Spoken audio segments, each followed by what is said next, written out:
Hello friends, the drugs like clonidine, guanfacine and guanafacine. What are all these? All these are actually alpha 2 receptor agonists.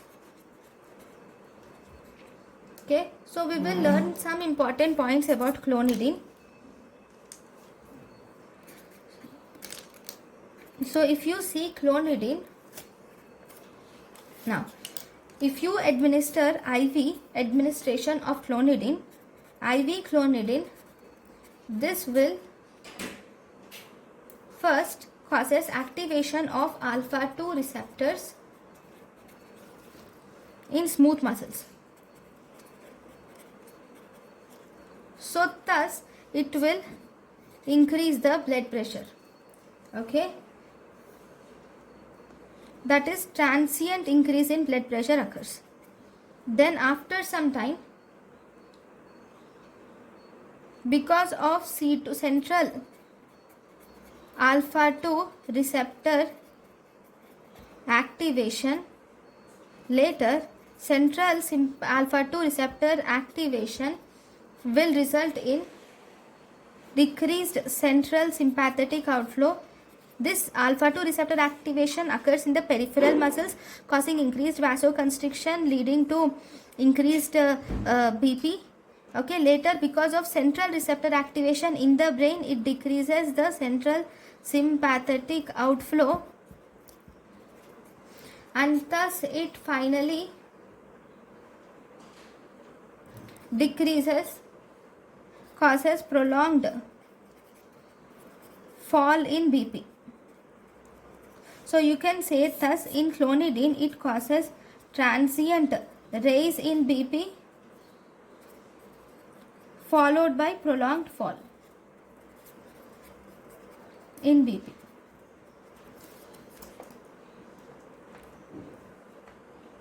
Okay. Next, this clonidine can also it can also produce side effects like it can cause rebound hypertension on withdrawal. It can cause rebound hypertension on withdrawal abruptly. If withdrawn abruptly, it can cause rebound hypertension. Then other side effects like dry mouth, sedation it can cause. It can also cause impotency and constipation. So these are the important points about clonidine. Now what are the uses of clonidine?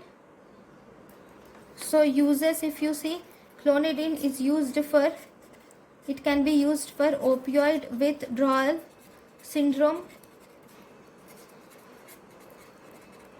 Then it is used for diabetic diarrhea and menopausal hot flushes. It can be used for opioid withdrawal syndrome, diabetic diarrhea and menopausal hot flushes.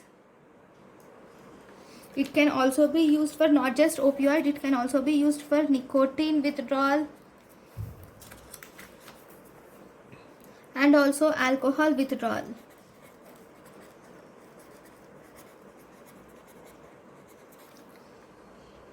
How does it, so these opioid withdrawal, how does it act?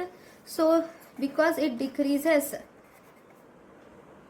sympathetic activity, thus it is used in the, because clonidine decreases sympathetic activity, it is used in opioid withdrawal syndrome and nicotine and alcohol withdrawal syndrome. Then it can also be used in diabetes diarrhea. In diabetic diarrhea, because of alpha 2 stimulation, this will increase sodium and chloride absorption, and it will also increase the fluid absorption, and thus it can be used in diabetic diarrhea.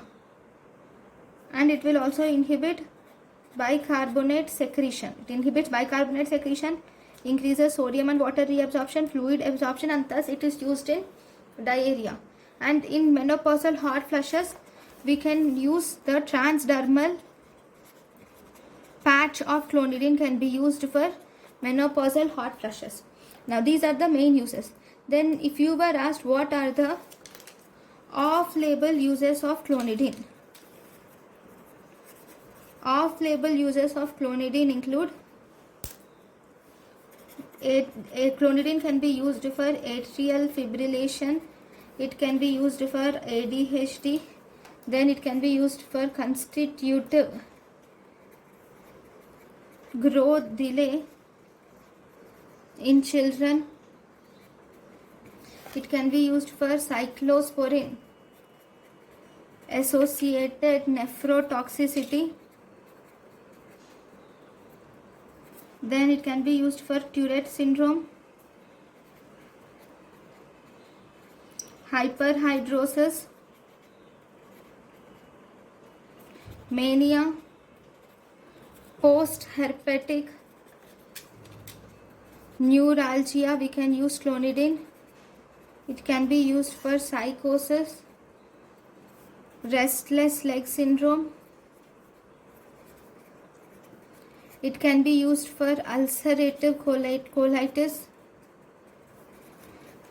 and we can also use it for allergy-induced inflammatory reaction.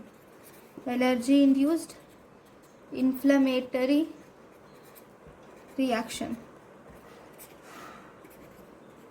It is also investigated for prophylaxis of migraine.